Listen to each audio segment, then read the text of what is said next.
خواتین و حضرات، ہم دین کی شرح و وضاحت کے سلسلے میں ایک بار پھر آپ کی خدمت میں حاضر ہیں۔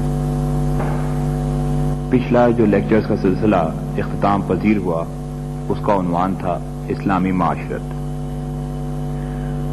آج سے دین کے ایک اور اہم جز یعنی اسلامی معیشت کے عنوان کے تحت لیکچرز کا سلسلہ شروع ہو رہا ہے۔ آج کے لیکچر کا موضوع ہے سود کا مسئلہ اور ایک نیا نظام معیشت۔ پروگرام کی ترتیب کچھ یوں ہے کہ پہلے 50 منٹ کا لیکچر ہوگا، اس کے بعد 5 منٹ آپ لوگوں کو سوالات لکھنے کے لیے دیے جائیں گے اور بعد میں 50 منٹ تک جناب جاوید احمد غامدی صاحب آپ کے سوالات کے جوابات دیں گے۔ اب میں جناب جاوید احمد صاحب غامدی سے درخواست کروں گا کہ وہ تشریف لائیں اور اپنے خیالات کا اظہار کریں۔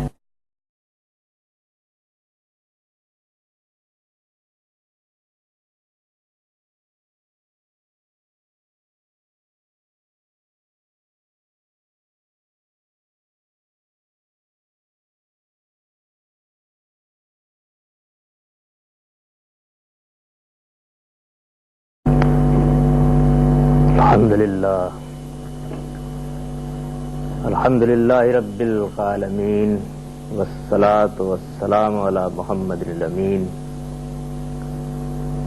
خواتین و حضرات، اس دنیا کا حال بھی عجیب ہے۔ ایک زمانہ تھا کہ جنگ و جدال کے نتیجے میں یہاں غلامی رائج ہو گئی۔ بڑے بڑے معاشرے غلاموں سے بھرے پڑے تھے۔ ایک ایک گھر میں 10 20 غلام ہوا کرتے تھے۔ اس زمانے کی معاشرت میں ان کو ایک غیر معمولی حیثیت حاصل تھی۔ کھیتیاں ان کے دم سے آباد تھیں، تجارت ان کے تعاون سے ہوتی تھی۔ لوگوں کا عام خیال یہ تھا کہ اللہ تعالیٰ نے اس زمین کے لیے جو نظام بنایا ہے، یہ غلامی بھی اس کا ایک ناگزیر حصہ ہے۔ اس زمانے کے بڑے بڑے مفکر بھی جب دنیا کے معاملات پر اپنا نقطہ نظر بیان کرتے تھے تو بے تکلف یہ کہتے تھے کہ غلامی کے بغیر یہ نظام نہیں چل سکتا۔ یہاں تک کہ افلاطون جیسا جلیل القدر مفکر بھی بہت زور کے ساتھ اس نقطہ نظر کو بیان کرتا تھا۔ لیکن ہوا کیا؟ غلامی ختم ہو گئی، دنیا کا نظام اسی طرح چل رہا ہے۔ ان کے رخصت ہو جانے کے بعد ان کی جگہ مزدوروں نے لے لی ہے، مزارعین نے لے لی ہے، اجیروں نے لے لی ہے۔ دنیا نئے نئے تجربات سے گزر رہی ہے، حقوق و فرائض کے تعینات ہو رہے ہیں، مزدوروں کے حقوق کی حفاظت کے لیے ایک لمبی جنگ لڑی گئی ہے، اس کے کچھ نتائج نکلے ہیں، دنیا بھر میں تسلیم کر لیے گئے ہیں۔ ایک نئی دنیا معیشت کے حوالے سے بھی اور معاشرت کے حوالے سے بھی وجود میں آ گئی۔ کم و بیش ہمارے اس زمانے میں یہی معاملہ سود کا ہے۔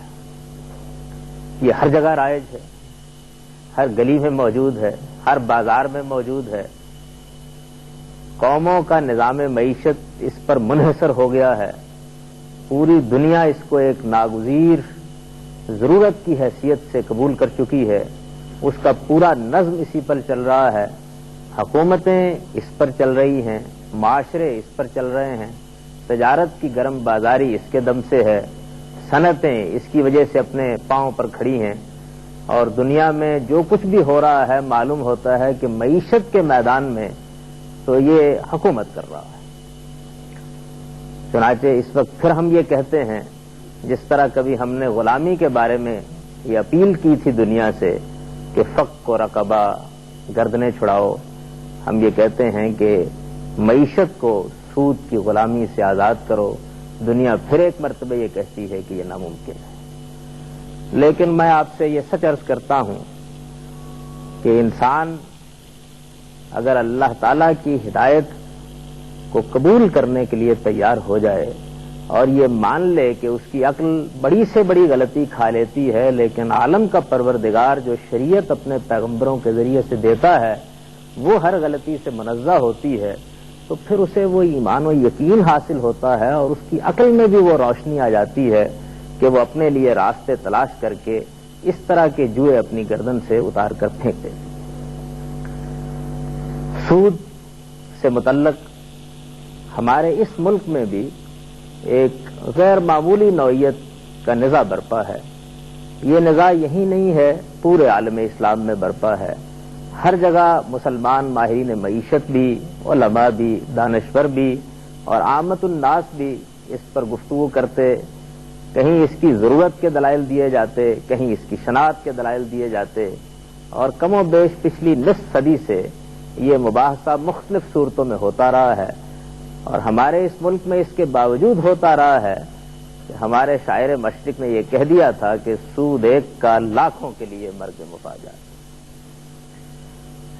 سود سے متعلق اس مباحثے میں اگر آپ اس کی پوری تاریخ پر نگاہ ڈالیں تو آپ کو یہ معلوم ہوگا کہ 3 نقطہ ہے نظر رہے. ایک نقطہ نظر تو اس کا غلبہ دیکھ کر بعض مرود ذہنوں نے یہ اختیار کر لیا کہ جو سود اس وقت رائج ہے یہ غالباً وہ سود ہی نہیں ہے جس کو قرآن مجید نے حرام قرار دیا تھا. سود فارسی زبان کا لفظ ہے، ہماری اردو میں رائج ہے. انہوں نے استدلال کا مقدمہ اس طرح قائم کیا کہ قرآن مجید نے تو سود کو نہیں ربا کو حرام قرار دیا ہے، اور یہ ربا وہی چیز ہے جس کو انگریزی زبان میں یوجری کہتے ہیں. یہ در حقیقت ایک ظالمانہ نظام تھا، لہذا مہاجنی سود تو حرام ہونا ہی چاہیے. البتہ تجارت کے لیے سود پر روپیہ حاصل کرنا، اس کے لیے زر کی تنظیم کرنا، اس کے لیے بینکوں کی صورت میں ادارے بنانا، یہ کوئی ایسی چیز نہیں ہے جس کو مذہب خامخواہ حرام قرار دینے کے لیے کھڑا ہو جائے. تو ایک بڑی بحث اس موضوع پر ہوئی اور بہت بڑے بڑے لوگ اس میدان میں اترے کہ وہ یہ ثابت کر دیں کہ جو ربا قرآن مجید کے زمانے میں رائج تھا وہ در حقیقت صرفی قرضوں پر دیا جانے والا سود تھا. یعنی آپ کو اپنی بچی کی شادی کرنی ہے، آپ کو گھر بنانا ہے، آپ پر کوئی مصیبت ٹوٹ پڑی ہے، آپ قرض لینے کے لیے جاتے ہیں تو مہاجن لوگ قرض دیتے تھے لیکن سود پر قرض دیتے تھے. یہ قرض تھا اور یہ سود تھا جس کو اسلام نے ممنوع قرار دیا. رہ گیا تجارتی سود، یہ نہ اس زمانے میں پایا جاتا تھا نہ اس کو حرام قرار دینے کی کوئی وجہ تھی. یہ خواہ موجودہ زمانے کے علماء نے اس کے ساتھ متعلق کر دیا ہے، ورنہ بینکوں کے سود کے حلال و طیب ہونے میں کس کافر کو شبہ ہو سکتا ہے. ایک نقطہ نظر یہ رہا ہے. دوسرا نقطہ نظر جو اس سے بالکل دوسری انتہا پر اختیار کیا گیا وہ یہ تھا کہ اسلام میں جو سود حرام قرار دیا گیا ہے وہ در حقیقت ہر نوعیت کی بڑھوتری ہے.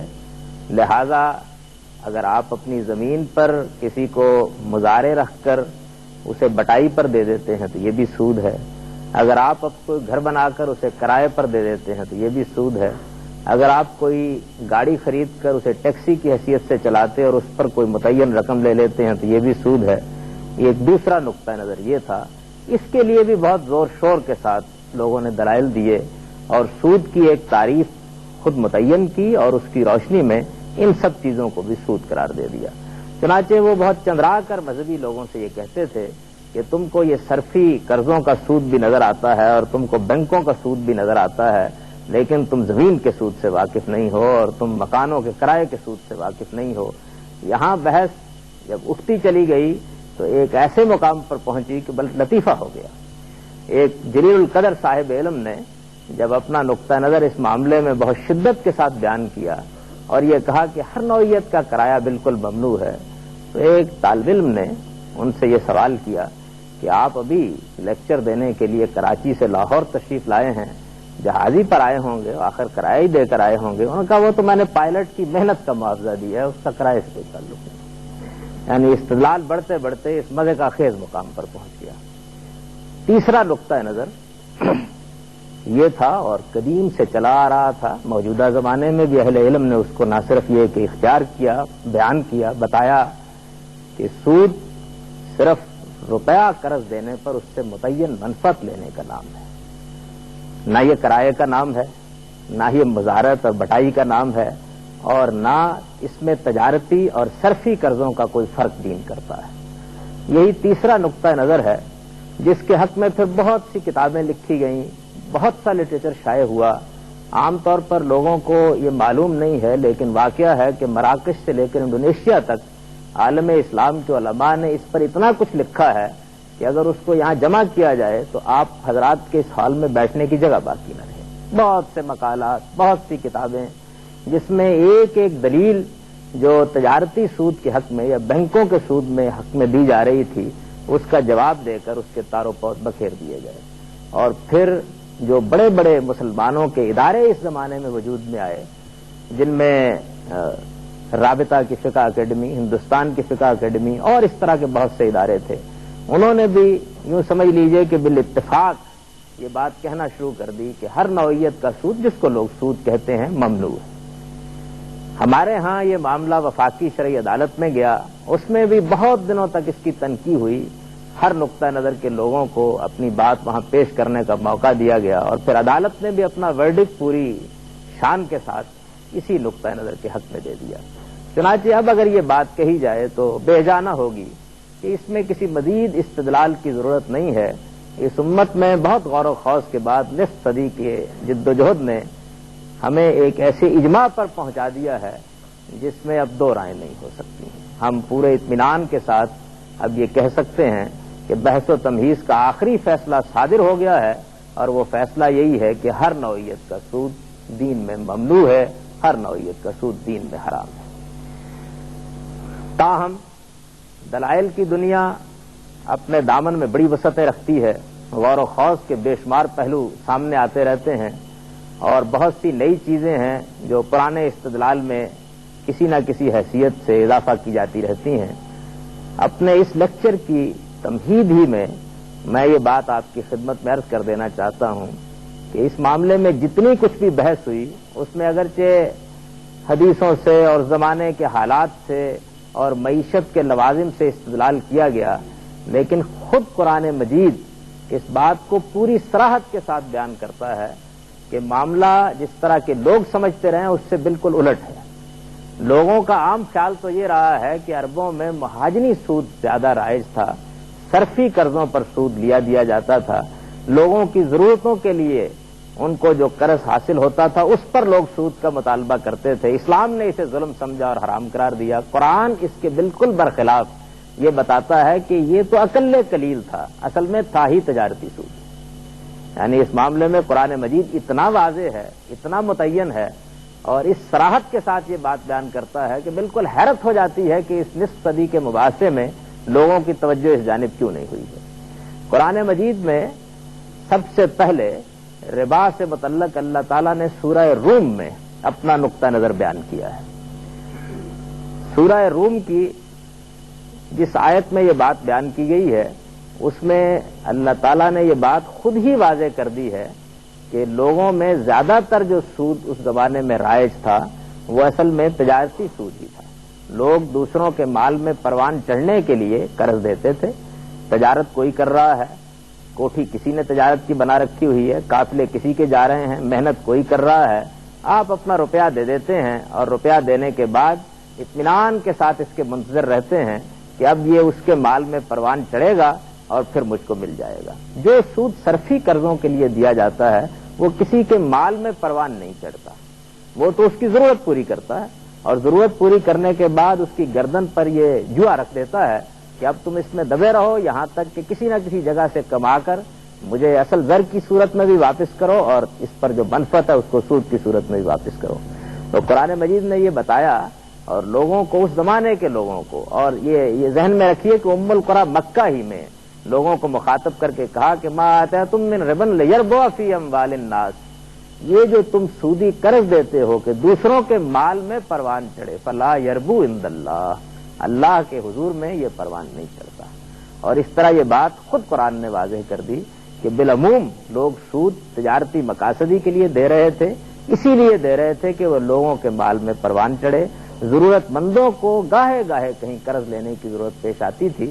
عرب کا معاشرہ ایک قبائلی معاشرہ تھا، وہاں لوگ اس کو اپنی اہانت سمجھتے تھے کہ ان کا کوئی بھائی کسی ضرورت میں سود پر قرض لینے کے لیے مجبور ہو جائے. اس معاشرے کی اپنی کچھ روایات تھیں. وہاں تو کسی آدمی پر اگر تاوان پڑ جاتا، دیت پڑ جاتی، تو تو پورا کا پورا قبیلہ اس میں شریک ہوتا تھا اور ادا کرتا تھا. اس وجہ سے یہ ممکن ہی نہیں تھا کسی طریقے سے کہ صرفی مقاصد کے لیے لوگوں کو قرض لینا پڑے.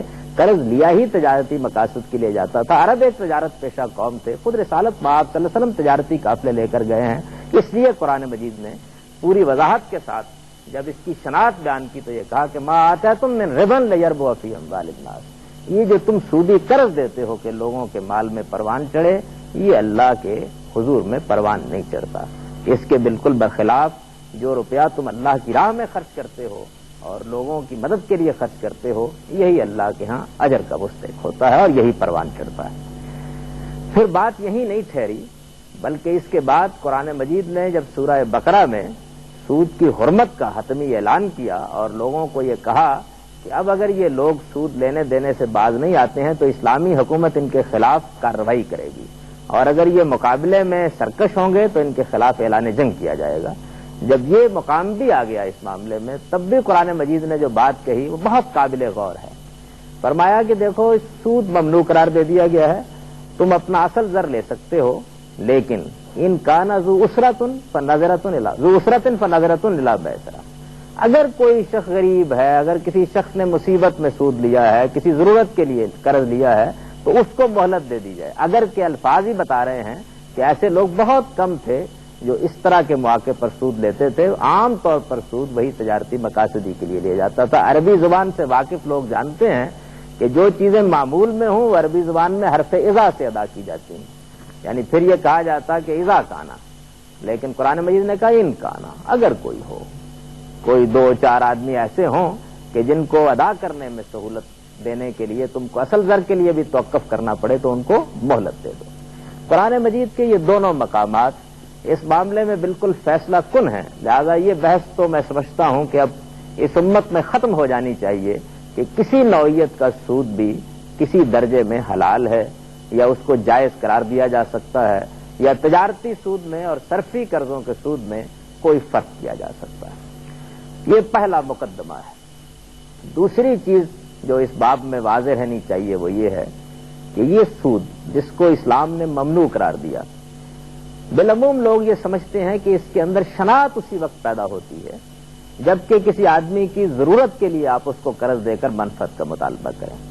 جبکہ واقعہ یہ ہے کہ یہ سود جو اس وقت بینکوں کی صورت میں رائج ہے، یہ سود جو تجارتی مقاصد کے لیے، صنعتوں کی تعمیر کے لیے لیا دیا جاتا ہے، یہ سود جس پر اس وقت حکومتیں چل رہی ہیں، یہ اپنے ظلم میں، اپنے استحصال میں اس سے کہیں بڑا ہوا ہے جو سود ایک مہاجن لیتا دیتا تھا. مہاجنی سود کا ظلم کا دائرہ بہت محدود ہوتا تھا. وہ کیا کرتا تھا؟ بس اپنے روپے کے اوپر لوگوں کا گوشت کاٹنا شروع کر دیتا تھا، لیکن ایک محدود دائرے میں. اس تجارتی سود نے اور بینکوں کے سود نے اور زر کی سود پر تنظیم نے تو اب شکل یہ پیدا کر دی ہے کہ سود کا استحصالی کردار پورے معاشرے کو سرطان کی طرح اپنی گرفت میں لیے.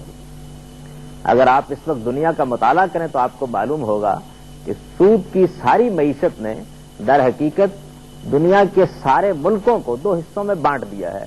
ایک وہ ہیں جو مہاجن بن کر ان کا خون چوس رہے ہیں، اور دوسرے وہ ہیں کہ جو اپنی گردن سے یہ قلادہ اتار دینے کی ہر کوشش کے باوجود اس میں زیادہ ہی پھنستے چلے جا رہے ہیں. دوسری شکل یہ ہے. سود کا مسئلہ یہ ہے، اس کو ذرا تھوڑا سا سمجھ لیجئے کہ یہ جب بھی دنیا میں وجود میں آتا ہے، یہ اگر تو ایک محدود پیمانے پر رہے تو بہرحال اس صورت میں بھی ایک بڑا ظلم ہے اور اس ظلم کا خاتمہ ہونا ہی چاہیے. لیکن جب یہ تنظیم کر لیتا ہے اور اپنے آپ کو اداروں کی صورت میں منظم کر لیتا ہے تو اس کے بعد تو یہ شکل پیدا ہو جاتی ہے کہ گویا قرض کی معیشت آہستہ آہستہ آدمی کو حقیقت پسندی کی دنیا سے بہت دور لے جا کر کار مذلت میں گرا دیتی ہے. سادہ مثال سے سمجھیے، ایک شخص ہے، اس شخص کی آمدنی 2000-3000 روپے مہینے کی ہے. 2000-3000 روپے مہینے کی آمدنی میں وہ قناعت کے ساتھ اپنی گزر بسر کرتا ہے. کسی موقع پر اس کو کوئی ناگزیر ضرورت پیش آ جاتی ہے، اس کے لیے وہ قرض لے لیتا ہے اور یہ خیال کر کے لیتا ہے کہ میں تھوڑی سی بچت کر کے ادا کر دوں گا. اس طرح کے آدمی کے قرض لینے کو کوئی بھی ناپسند نہیں کرے گا. یہ معاشی عمل کو قرض پر منحصر کرنا نہیں ہے، یہ قرض کی معیشت نہیں ہے جو کسی شخص نے اختیار کر لی ہے. ضرورت پڑ گئی ہے اور اس نے کسی آدمی سے یہ استدعا کی ہے کہ وہ اس سے تعاون کرے، تعاون کے لیے وہ تیار نہیں ہوا، چلیے اس نے قرض کی صورت میں کچھ روپیہ اس سے لے لیا ہے. انسانی زندگی میں یہ ضرورت ہر شخص کو پڑ سکتی ہے، یہ پیغمبروں کو بھی پڑی ہے، لیکن قرض کی معیشت اس سے مختلف چیز ہے۔ قرض کی معیشت کے معنی یہ ہیں کہ ایک آدمی کی تنخواہ تو ہے 3000 روپے، لیکن وہ یہ فیصلہ کر لے کہ میں ہر مہینے 1000 روپیہ قرض پر لے کر اپنی معیشت کو 4000 روپے کی معیشت بنا لوں گا، یہ قرض کی معیشت ہے۔ اب ایسا آدمی کیا کرے گا؟ ظاہر بات ہے کہ اس کی آمدنی تو وہی 3000 روپے ہے، وہ 1000 روپیہ زیادہ کرنے کے لیے ایک دوست سے قرض لے گا، پھر دوسرے سے لے گا، پھر تیسرے سے لے گا، قرض خواہ ختم ہونے شروع ہوں گے۔ اگر وہ اس پر منفعت کمانا شروع کریں گے تو پھر وہ منفعت آہستہ آہستہ اصل در میں شامل ہوتی چلی جائے گی۔ اس کے پاس چونکہ کوئی واپس کرنے کا ذریعہ نہیں ہے تو پھر وہ کسی مہاجن کے پاس جائے گا اور سود اور قرض دونوں کو واپس کرنے کے لیے مزید قرض سود پر لینا شروع کر دے گا۔ یہ قرض کی معیشت ہے، ایک فرد کی زندگی میں نمودار ہوگی تو اس کو اس مقام پر پہنچائے گی کہ آپ کے محلے میں ہوگا تو آپ اسے نفرت کی نگاہ سے دیکھیں گے، اور پہلے ہی مرحلے میں اس کو یہ مشورہ دیں گے کہ اگر تمہاری آمدنی 3000 ہے تو آمدنی کو بڑھانے کی کوشش کرو، لیکن یہ کوئی طریقہ نہیں ہے کہ تم قرض لے لے کر اپنی آمدنی کو 4000 فرض کر لو اور پھر اس کے بعد اپنے آپ کو اس چکر میں ڈال دو۔ یہ چھوٹے پیمانے پر ایک مثال ہے، اسی کو وسیع پیمانے پر ملکوں اور قوموں کی سطح پر دیکھ لیجیے تو آپ یہ محسوس کریں گے وہاں بھی بالکل یہی ہوتا ہے۔ ہمارے کچھ حدود ہیں، ہمارے کچھ وسائل ہیں، ہم ایک ملک میں رہتے ہیں، اس ملک کے اندر اللہ تعالیٰ نے ہمیں بعض چیزیں دے رکھی ہیں، بعض چیزیں ایسی ہیں جن کے لیے ہمیں تگ و دو کرنی ہے، محنت کرنی ہے۔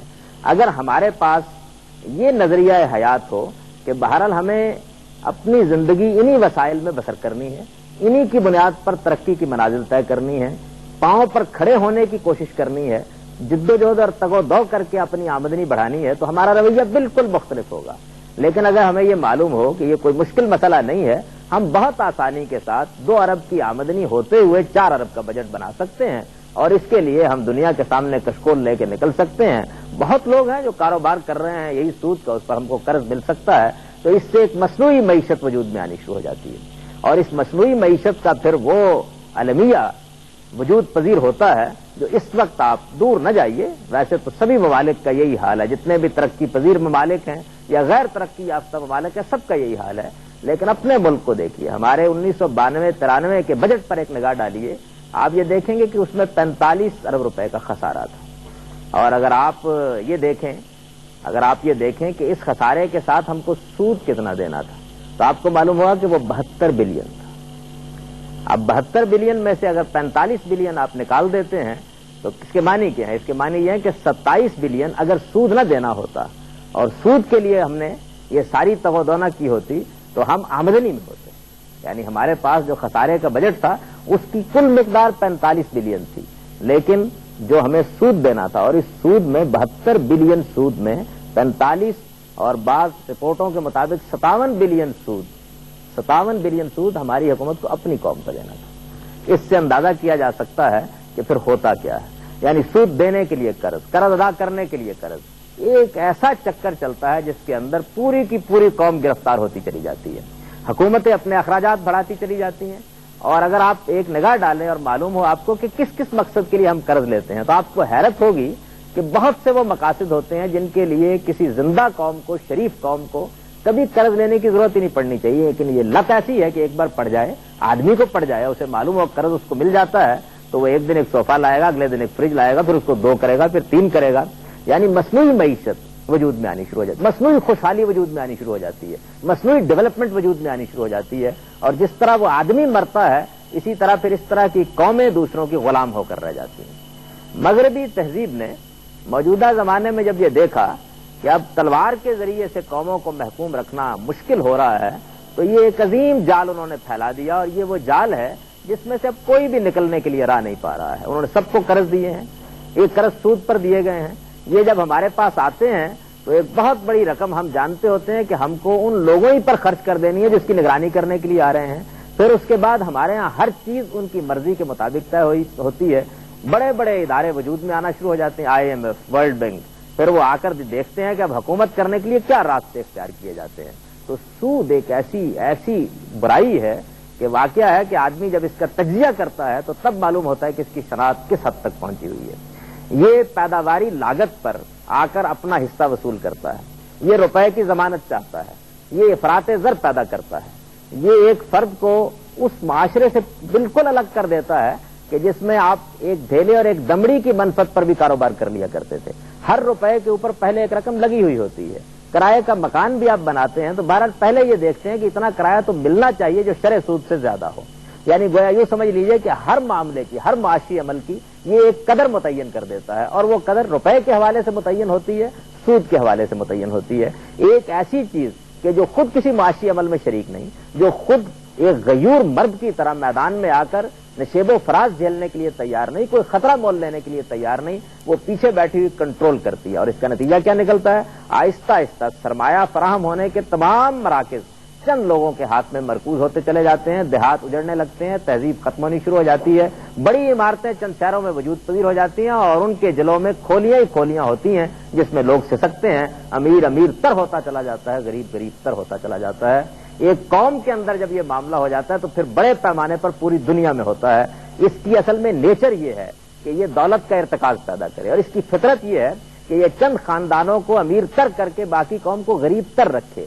یہ قوت فروخت کو بڑھاتا ہے اور قوت خرید کو کم کرتا چلا جاتا ہے. اس کا نتیجہ یہ نکلتا ہے کہ ایک بڑی منڈی ہر وقت موجود رہتی ہے کہ جو آپ کے سرمایے کی محتاج رہے. ملکوں کی سطح پر بھی یہی ہوتا ہے کہ 2, 4, 5 ممالک کو بہت ترقی دے کر اس مقام تک پہنچا دیا جاتا ہے کہ ان کے لیے اب باقی دنیا ایک منڈی کی حیثیت اختیار کر لے.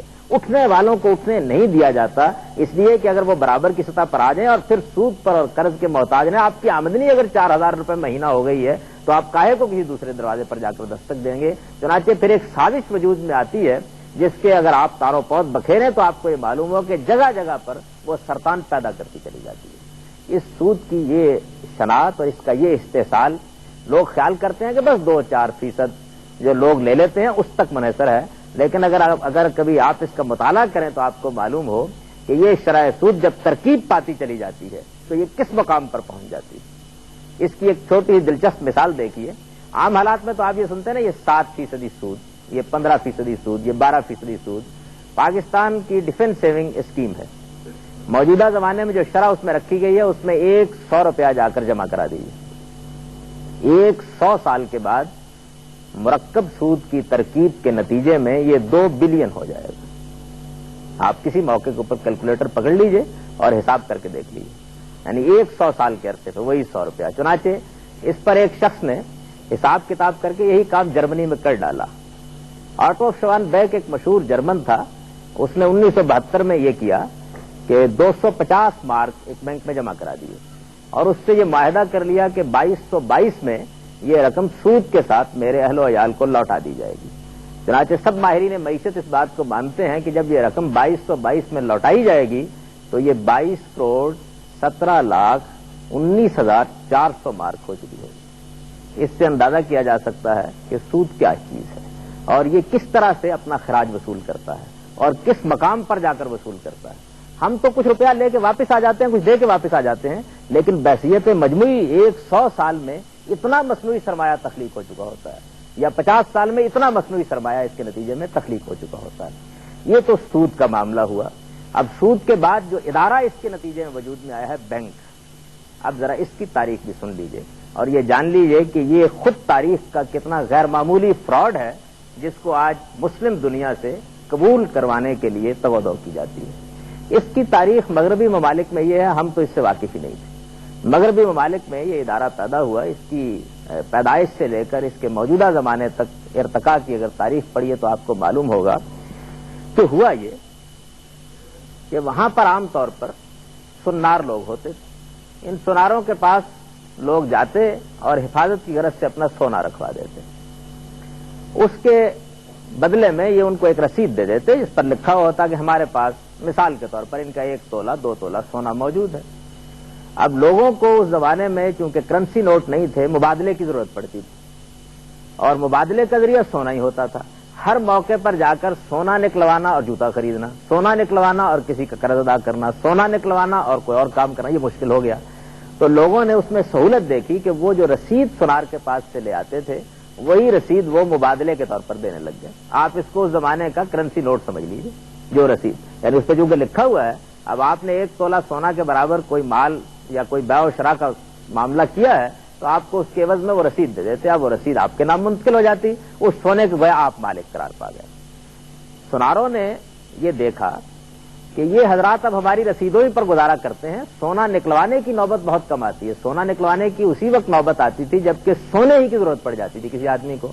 تو تجربے سے ان کو معلوم ہوا کہ کوئی 10% کے قریب لوگ ہیں جن کو اس کی ضرورت پڑتی ہے، باقی اس کی کوئی ضرورت نہیں پڑتی۔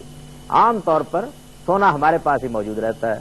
تو اب دیکھیے، سونا امانت رکھا گیا تھا، حفاظت کے لیے رکھا گیا تھا، چنانچہ انہوں نے کیا کیا، دنیا کے ہر اخلاقی قانون کے برخلاف وہ سونا جو لوگوں کا سونا تھا، جس کی رسید وہ دے چکے تھے، وہ سود پر قرض دینا شروع کر دیا۔ جب انہوں نے وہ سونا سود پر قرض دینا شروع کیا تو تھوڑے ہی عرصے کے بعد ان کو یہ احساس ہوا کہ یہ جو ہم سود پر سونا قرض دیتے ہیں، اس کی بجائے یہ کیوں نہ کریں کہ جب ہماری رسیدیں چل رہی ہیں تو رسیدیں زیادہ بنا لیا کریں۔ چنانچہ جیسے ہی کوئی آدمی ان کے پاس اپنا سونا لے کر آتا، وہ اس کو ایک رسید بنا کے دیتے اور اس کے بعد 9 رسیدیں خود تیار کر لیتے۔ اس کو آپ ایک مثال سے یوں سمجھیے کہ اگر ایک آدمی نے 100 روپے کا سونا جا کر ان کے پاس رکھا ہے تو وہ اس کو ایک رسید بنا دیتے اور 9 رسیدیں اور بنا لیتے اسی کی، اور وہ رسیدیں ظاہر ہے کہ جن کے پیچھے کوئی سونا موجود نہیں ہے، جو خود ایک جعل سازی ہے، وہ رسیدیں بازار میں دے دیتے اور ان رسیدوں کو اسی طرح معاشرے کے اندر مقام حاصل ہو جاتا کہ اب اس پر سود بھی مل رہا ہے اور وہ سرمایہ بھی کرا پا رہا ہے۔ چنانچہ یہ کام کر لینے کے بعد انہوں نے آہستہ آہستہ ایسی حیثیت اختیار کر لی کہ حکومتیں ان کی مقروض ہونے لگ گئی۔ یہ مصنوعی سرمایہ پیدا ہونا شروع ہوا، حکومتیں مقروض ہونے لگ گئیں، اور پھر صرف یہی نہیں ہوا بلکہ تمام جتنے منصوبے تھے وہ ان کے مرہون منت ہو کر رہ گئے۔ یہی زمانہ ہے مغرب میں جس میں وسیع المشربی کی تحریک چلی، لبرلزم کی تحریک، اور یہ لوگ، یہ ساہوکار، یہی اس کے ہراول اور مقدمت الجیش تھے۔ اب ہونا تو یہ چاہیے تھا، اور آپ بھی یہی سوچ رہے ہوں گے کہ جیسے ہی اس جعل سازی کی دنیا کو اطلاع ملی ہوگی تو فوراً 420 دفعہ کے تحت مقدمہ درج ہوا ہوگا اور ان کو پکڑ کر جیل میں ڈالا گیا ہوگا اور ان سے پوچھا گیا ہوگا کہ تم پہلے لوگوں کا سونا قرض دے رہے تھے، اب تم نے یہ جعلی رسیدیں معاشرے میں پھیلا دی ہیں، یہ کیا چیز ہے؟ ہونا تو یہ چاہیے تھا، ہر شریف آدمی یہی خیال کرے گا، لیکن چونکہ اس وقت تک یہ سرطان پھیل چکا تھا، حکومتیں خود ان کی مقروض تھی، یہ خود ایک بڑی تحریک کے مقدمت الجیش تھے، چنانچہ آپ کو حیرت ہوگی کہ اس میں سے کچھ بھی نہیں ہوا، بلکہ دنیا کی پارلیمنٹوں نے یہ قانون پاس کیا کہ آپ حضرات تو معاشرے کے بڑے محسن ہیں، از راہ کرم اب ان رسیدوں کو باقاعدہ کرنسی نوٹ کی شکل دے دیجیے۔ کرنسی نوٹ کی ابتدا در حقیقت اسی موقع کے اوپر ہوئی ہے۔ یہ پہلا مرحلہ تھا جس میں یہ اقلیم زر کے فرما روا دنیا پر حکومت کا خواب دیکھنے کے لیے آگے بڑھے۔ وہی زمانہ ہے کہ جس میں انڈسٹریل ریولوشن ہو گئی۔ انڈسٹریل ریولوشن نے، صنعتی انقلاب نے روپے کی بہت ضرورت پیدا کر دی، تحقیق کے لیے روپیہ، مشینیں بنانے کے لیے روپیہ، کارخانے لگانے کے لیے روپیہ، اور پھر اس کے ساتھ خود مغربی تہذیب میں ایک نیا تمدن وجود میں آنے لگا۔ اس تمدن کی اپنی ضرورتیں تھیں، بڑی بڑی عمارتیں، بہت سی زندگی کی سہولتیں جن کا پہلے انسان تصور نہیں کرتا تھا، جس کو اب ہم ڈیولپمنٹ کہتے ہیں، یہ ضرورت بھی پڑ گئی۔ اس کے لیے ظاہر ہے کہ پورے تمدن کو سرمایہ چاہیے تھا۔ سرمایہ 2 جگہ پر موجود تھا، یا سرمایہ ان ساہوکاروں کے پاس موجود تھا جو اس فراڈ کے ذریعے سے، تاریخی فراڈ کے ذریعے سے اپنے آپ کو اس مقام تک پہنچا چکے تھے، یا سرمایہ ان لوگوں کے پاس موجود تھا جنہوں نے کچھ بچت کر کے اپنے گھر میں رکھا ہوا تھا اور ان کو وہ سرمایہ نہیں دیا تھا۔ ان دونوں جگہوں سے سرمایہ مل سکتا تھا۔ یہ وہ نازک مقام تھا انسانی تاریخ کا جس پر اگر کوئی صالح حکومت موجود ہوتی تو وہ کبھی وہ اقدام نہ کرنے دیتی جو ہو گیا، اور تاریخ کے قلم انگیز واقعے کی حیثیت سے ہو گیا۔ ایسے ہی ہو گیا جس طرح کہ کسی زمانے میں معلوم نہیں کب انسانوں کو پہلی مرتبہ غلام بنا لیا گیا تھا۔ سرمایہ کی ضرورت پڑی، سرمایہ مانگنے کے لیے لوگ گئے۔ جو لوگ اپنے گھر میں کچھ سرمایہ رکھتے تھے ان سے توقع ہو سکتی تھی کہ وہ اپنا سرمایہ شراکت کی بنیاد پر یا کسی اور بنیاد پر دے دیں گے، لیکن ہوا یہ کہ اصل سرمایہ تو تھا ہی ان کے پاس، وہ انہی سے ملا، اور یہ سود کے عادی ہو چکے ہوئے تھے، یہ کسی اور بنیاد پر سرمایہ لگانے کے لیے تیاری کیوں ہوتے؟ لیکن انہوں نے جب یہ دیکھا کہیں ایسا نہ ہو کہ گھروں کا سرمایہ ہمارے مقابلے میں آ جائے، تو یہ وہاں بھی پہنچے۔ لوگ ان کے پاس اپنا سونا حفاظت کے لیے رکھتے تھے، اس لیے ان سے واقف بھی تھے۔ انہوں نے جا کر کہا کہ دیکھیے آپ کچھ کھکھیڑ مبول نہ لیجیے گا، خواہ مخواہ آپ نفع و نقصان کی شراکت میں پھنس کر رہ جائیں گے، آپ یہ جو کچھ آپ کے پاس موجود ہے وہ بھی ہمیں دے دیجیے اور ہم سے طے کر لیجیے کہ ہم اس پر آپ کو کتنا منفعت دے دیا کریں، سود آپ ہم سے 2% لے لیجیے، ہم اس کو آگے آپ کی جگہ پر انویسٹ کر دیں گے۔ چنانچہ ظاہر ہے کہ یہ ایک ایسی ترغیب تھی، عام آدمی ڈرتا ہی ہے اس سے، اب بھی یہی ہوتا ہے۔ اس ترغیب میں لوگوں نے آ کر جو سرمایہ ان کے پاس موجود تھا وہ بھی ان مجرموں کے حوالے کر دیا، اور جب وہ بھی ان کے پاس چلا گیا تو آپ یوں سمجھ لیجئے کہ پوری دنیا 2 حصوں میں تقسیم ہو گئی۔ ایک طرف وہ لوگ تھے جن کو محنت کرنی تھی، جن کو کھیتیوں میں کام کرنا تھا، اور جن کو سرمایہ کی ضرورت تھی، لیکن سرمایہ صرف اقلیم زر کے ان فرما رواؤں کے پاس تھا۔ وہ ان کے دروازے پر جائے ان کی ہدایات مانے، ان کی شرع سود کے سامنے سر جھکائے، ان کے بنائے ہوئے نظام اخلاق کی پیروی کرے، سرمایہ اس کو صرف اسی صورت میں مل سکتا تھا۔ یہ وہ حادثہ ہے جو انسانی تاریخ میں جب ہو گیا تو اس کے بعد اس زمانے تک تو یہ خیر تنہائی کھڑے تھے، ایک خاندان بڑا ہے، اس کی کوٹھیاں قائم ہیں اور وہ اپنے نوٹ بھی چلا رہا ہے اور سرمایہ بھی فراہم کر رہا ہے۔ اب ان کو خیال ہوا کہ اگر مل کر کاروبار اور تجارت ہو سکتی ہے تو مل کر ہم سرمایہ کی کمپنیاں کیوں نہیں قائم کر سکتے؟ چنانچہ 2, 4, 5, 10 لوگوں نے مل کر یہ کمپنیاں قائم کرنا شروع کی۔ یہ دور حاضر کے بینک کی ابتدا ہے، دور حاضر کے بینک کی ابتدا ہے، یعنی 4, 5, 10 لوگوں نے مل کر کچھ سرمایہ دیا، یہ حصے دار ہیں، انہوں نے اپنی حصہ داری کی بنیاد پر ایک بینک قائم کر دیا اور باقی سرمایہ لوگوں سے لینا شروع کر دیا۔ بینک کس طرح کام کرتا ہے؟ اس کے اندر جو حصے داروں کا سرمایہ ہے، کسی کامیاب بینک کی سب سے بڑی شناخت یہ ہوتی ہے کہ وہ کم سے کم ہو اور جو سرمایہ اس طریقے سے لوگوں سے ملتا ہے وہ زیادہ سے زیادہ ہو۔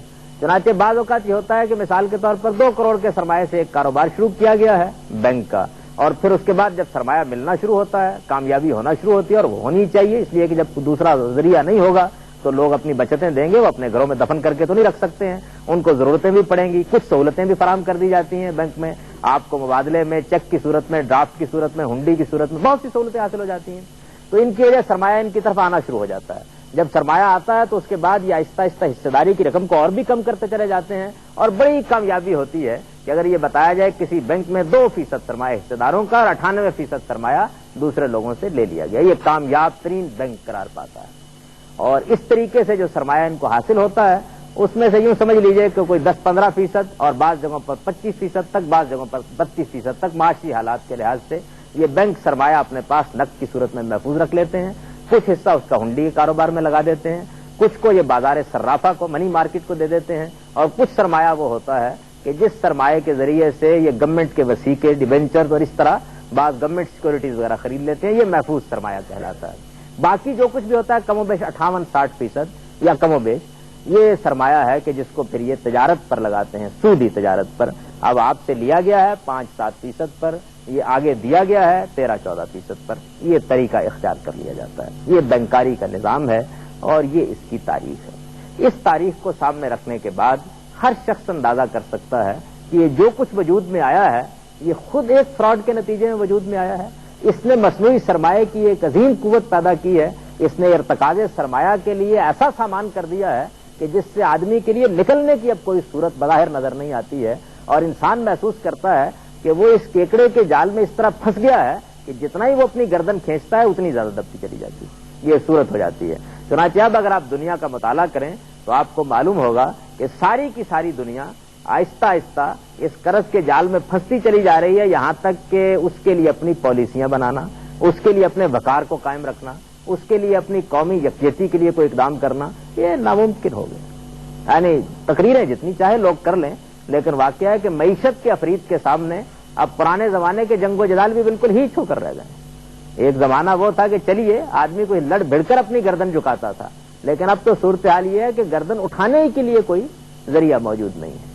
سودی معیشت اور سودی معیشت میں بینک کے اس کردار کو اگر پوری طرح سمجھ لیا جائے تو اس کے بعد ظاہر بات ہے کہ کوئی بھی شخص اس معاملے میں تردد میں مبتلا نہیں ہو سکتا ہے کہ انسانیت جتنی جلدی اس سے نجات حاصل کر لے اتنا ہی بہتر ہے۔ ایک تو سوچنے کا طریقہ یہ ہے کہ میری انڈسٹری کے لیے قرض مل گیا ہے اور میں اچھی زندگی بسر کر رہا ہوں اور جا رہا ہوں، اور ایک سوچنے کا طریقہ یہ ہے کہ آپ یہ دیکھیں کہ آپ کی پوری قوم اس نظام کے نتیجے میں کس طرح قرض میں بن چکی ہے اور کس طرح سودی قرض کے سوا اس کے لیے کوئی راستہ ہی باقی نہیں رہ گیا۔ ایک سوچنے کا طریقہ یہ ہے۔ اب ظاہر ہے کہ اس کے بعد یہ مسئلہ سامنے آتا ہے اور پوری شدت کے ساتھ سامنے آتا ہے کہ کیا ہم اس کا کوئی متبادل پیش کر سکتے ہیں، اس سے نجات پانے کے لیے کوئی تدبیر اختیار کر سکتے ہیں؟ تو میں چند باتیں ابتدا ہی میں واضح کر دوں اس سے پہلے کہ میں اس باب میں اپنا نقطہ نظر پیش کروں۔ ایک یہ کہ جب بھی کوئی نیا نظام بنایا جاتا ہے تو جو مفکرین اس نئے نظام کے لیے رہنمائی کرتے ہیں وہ بس ایک راستہ دکھاتے ہیں۔ نظام ایسا نہیں ہوتا کسی کمرے میں بیٹھ کر بنا لیا جائے۔ خود موجودہ بینکاری کا نظام بھی اس طرح وجود میں نہیں آیا کہ ایک دن ایک شخص نے خاکہ بنا کے دے دیا اور اگلے دن یہ نظام وجود میں آ گیا۔ ایک تصور قائم ہوا، اس تصور کے تحت آہستہ آہستہ اس میں ڈیولپمنٹ ہوئی، پھر اس کے بعد اس کے نقائص خامیاں سامنے آتی چلی گئیں اور پھر بتدریج ارتقاء کے نتیجے میں ایک پورا کا پورا نظام بن گیا۔ اس وجہ سے جو نیا نظام معیشت ہم تجویز کریں گے اس میں بھی یہی شکل ہوگی. یعنی اسی طریقے سے ایک راستہ دکھایا جائے گا, رہنمائی دی جائے گی, اور پھر آہستہ آہستہ آہستہ آہستہ اگر کوئی صاحب عزم حکومت اور ایسے اہل اقتدار کہ جو واقعتاً اس بات پر ایمان رکھتے ہوں کہ اللہ نے اس کی حرمت قائم کی ہے اور اس پر ایمان رکھتے ہوں کہ یہ فلواقع ایک سرطان ہے, وہ پورے عزم کے ساتھ اور پورے حوصلے کے ساتھ اس جال کو توڑنے کے لیے تیار ہو جائیں, تب غلطیاں بھی ہوں گی, کوتاہیاں بھی ہوں گی, نئے نئے تجربات بھی سامنے آئیں گے, اور انہی سے گزر کر ایک قوم ایک نئے نظام کی بنیاد رکھتی ہے. ایک چیز تو یہ ذہن میں رکھیے. دوسری بات یہ ہے کہ کسی بھی نظام کا اپنا ایک میکنزم ہوتا ہے. آپ یہ نہیں کر سکتے ہیں کہ سیاست تو ان خطوط پر چل رہی ہو جس کا نقشہ آپ روز دیکھتے ہیں. معاشرت کے لیے تو وہ نظام اپنا لیا گیا ہو کہ جس کی اب کوئی کلی سیدھی نہیں ہے, اور اس کے درمیان میں آ کر اسلام اپنے نظام معیشت کو کامیاب کر کے دکھا دے. یعنی اس کے لیے ضروری ہے کہ ہمہ-جہتی تبدیلی ہو, ہر پہلو سے تبدیلی ہو, پورے نظام کو بدلنے کے لیے لوگ تیار ہو جائیں, اور وہ اس کے لیے تیار ہو جائیں کہ در حقیقت یہ جتنی تہذیب ہے اور اس تہذیب کی جتنی اقدار ہیں وہ اپنی روح میں شیطانی ہیں, اس لیے ہم کو اس سے نجات حاصل کرنے دنیا کو ایک نیا نظام دینا ہے. یہ عزم, یہ حوصلہ جب تک ان میں نہیں ہوگا اس وقت تک پیچ ورک سے, داغدوزی سے آپ یہ نہیں کر سکتے کہ چلیے تھوڑی سی سیاست درست کر لیتے ہیں, تھوڑی سی معیشت درست کر لیتے ہیں. ہر نظام یہ چاہتا ہے کہ وہ اپنے سارے اجزاء کے ساتھ وجود میں آئے.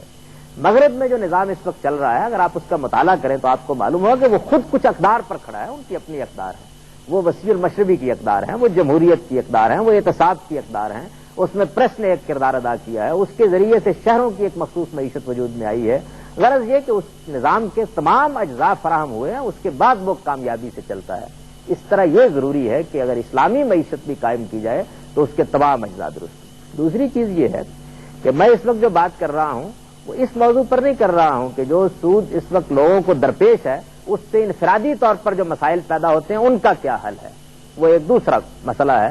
ایک افریت ہے, اس میں اب لوگ کیا کریں, غلامی موجود ہے تو اس سے کس طرح سے نمٹیں, وہ دوسرا مسئلہ ہے. میں یہ عرض کر رہا ہوں کہ اس سے قومی سطح پر نجات حاصل کرنے کے لیے اور ملت کی سطح پر نجات حاصل کرنے کے لیے اسلام ہماری کیا رہنمائی کرتا ہے, اس لیے اس کو ملحوظ رکھنا چاہیے. تیسری چیز جو اس معاملے میں ملحوظ رکھنی چاہیے وہ یہ ہے کہ اس کے لیے پوری امت کا عزم ضروری ہے. یعنی اس وقت سب ملک قرضوں میں پھنسے ہوئے ہیں. آپ اپنے اندر کوئی نظام بنا بھی لیں تو بیرونی طور پر آپ کیا کریں گے, اس میں جو پیچیدگیاں حائل ہیں ان کا اندازہ ہی نہیں کیا جا سکتا جب تک یہ پوری کی پوری امت یہ فیصلہ نہ کر لے کہ یہ ایک ریاست متحدہ اسلامیہ یونائٹڈ اسلامک اسٹیٹس کی حیثیت اختیار کر لے گی, اپنے وسائل یکجا کر لے گی, یہ اپنی قوت مجتمع کر لے گی. اس وقت تک یہ ممکن نہیں ہے کہ آخری کامیابی حاصل کی جا سکے. کامیابی کی طرف چند قدم بڑھائے جا سکتے ہیں. اور میں یہ بھی عرض کر دوں کہ جن لوگوں نے یہ میدان جنگ استوار کیا ہے, جنہوں نے یہ نظام بنایا ہے, جنہوں نے 3 صدیوں تک یہ کوشش کی ہے کہ دنیا کو معیشت کے جوئے تلے رکھ کر ہی ہم اس پر حکومت کر سکتے ہیں, جن کے ہاتھ میں, جن کے پنجے میں ہماری رگے جان ہے, وہ آسانی کے ساتھ اس کی بنیادیں استوار بھی نہیں ہونے دیں گے. اس وجہ سے یہ بھی ضروری ہے کہ حوصلہ اور عزم بھی ہو اور اس کے ساتھ ہماری قیادت دور اندیشی کے ساتھ بھی اقدام کرنے کے لیے تیار ہو جائے. ان چند بنیادی مقدمات کو سامنے رکھیے اور اس کے بعد جو میں اپنا نقطہ نظر بیان کر رہا ہوں اس میں یہ سمجھ لیجئے کہ اللہ تعالیٰ کا طریقہ تو یہ ہے اور اس کی شریعت کا مزاج بھی یہ ہے کہ وہ ہمیشہ رہنمائی کر کے پیچھے ہٹ جاتے ہیں. انہیں یہی کرنا بھی چاہیے. انسان کو اللہ نے عقل دی ہے. اس وجہ سے اللہ کی اس ہدایت کی روشنی میں جو کچھ تجاویز میں پیش کر رہا ہوں وہ میرا اجتہاد ہے, نقطہ نظر ہے, میری رائے ہے, وہ غلط ہو سکتی ہے. اس کا تعلق شریعت کی شرح و وضاحت سے نہیں ہے. شریعت جو کچھ ہے وہ تو یہ ہے کہ یہ ممنوع ہے, یہ حرام ہے, اس سے بچو. جو لوگ اسے کھاتے ہیں وہ قیامت کے دن اس طرح اٹھیں گے کہ شیطان نے ان کو اپنی چھوٹ سے پاگل بنا دیا ہے. قرآن مجید نے یہ رہنمائی دے دی, انسان کو بتا دیا کہ یہ ایک بدترین غلاظت ہے. اب اس کے بعد یہ ہمارا کام ہے کہ ہم راستہ نکالیں اور اس کی شناخت کو سمجھیں اور اس سے بچنے کی کوشش کریں. تو اس مقصد کے لیے ایک نئے نظام معیشت کی بنیادیں استوار کرنے کی ضرورت ہے. ایسا نہیں ہوگا کہ کوئی پیچ ورک کر لیا جائے. یہ نہیں ہو سکتا کہ بینکوں کو کچھ مشرف بہ اسلام کر لیا جائے. اس طرح کی ہر کوشش ناکام ہو چکی ہے اور ناکام ہوگی. کوئی امکان نہیں ہے کہ وہ کامیابی سے ہمکنار ہو, کیونکہ اب تک لوگوں کا عام خیال یہ رہا کہ بینک کو وہ یہ تجویز پیش کر دیں کہ وہ نفع و نقصان میں شراکت کی بنیاد پر کاروبار شروع کر دیں. یہ بینک کی فطرت کے خلاف ہے. اصل میں بینک اسی لیے وجود میں ہی نہیں آتا, اس لیے قائم ہی نہیں ہوتا. وہ منی لینڈنگ کا ادارہ ہے. اس میں جو لوگ کام کر رہے ہوتے ہیں وہ مالیات کے ماہر ہوتے ہیں, تجارت کے ماہر نہیں ہوتے, وہ صنعت کے ماہر نہیں ہوتے. جب آپ مثال کے طور پر ایک بڑے صنعت کار سے یہ کہتے ہیں جس نے بینک قائم کر رکھا ہے, یا بڑے تاجر سے یہ کہتے ہیں کہ آپ